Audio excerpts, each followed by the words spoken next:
And so my mom is half Mexican, but her grandmother was like very insistent that she was Mexican and like taught her all about the culture. And so like we have like family tamale recipes and like salsa and guacamole. Also this weird like tongue stew that's like very traditional that like freaks me the fuck out. Yeah. But so I was like raised with like all of that like culture. But I'm like super white, and so it was just kind of like a fun fact about me when I was younger. But then as I grew older, I like started to realize it was more of an identity, and like people interacted with it differently. So it wasn't upsetting at the time, but then like I think back and I'm like, maybe they shouldn't have said those things. Like we'd be driving somewhere and someone would need to sit on someone's lap, and they'd be like, "Oh, Riley, just get in the back trunk." Yeah. Like there were like jokes like that. I always like imagine that it's like an experience that only I have gone through. Like I feel like, oh, no one has this. Like they either like have been told since like they were young like what they are, or like they're just like white.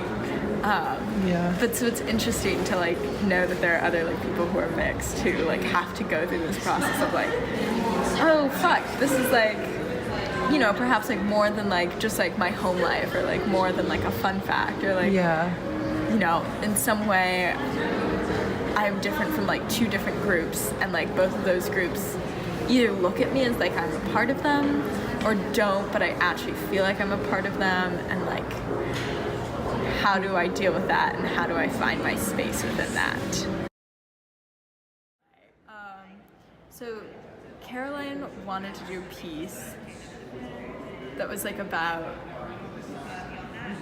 15th century like Spain / Morocco, but also wanted an all Asian cast.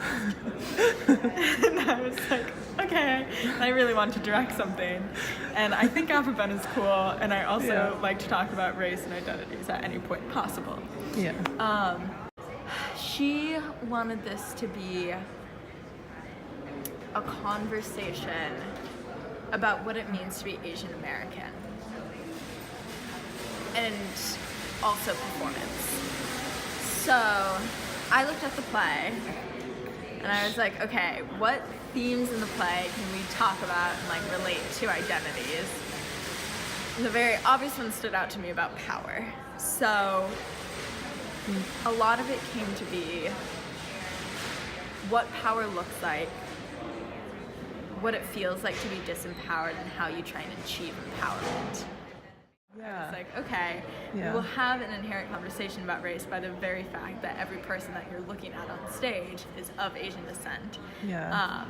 And then bringing in culture naturally into that. But so like I also didn't want it to be like a fake culture. Like I didn't want to be like, this is Asian, but like rather like, okay, what do people actually like experience? So the fact that like Jiha one day was like, I have a Korean drum in my room, do you want to use this? I was like, yeah, that's exactly what I want.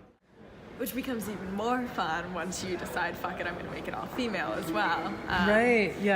Because that was really cool. I was really happy about that.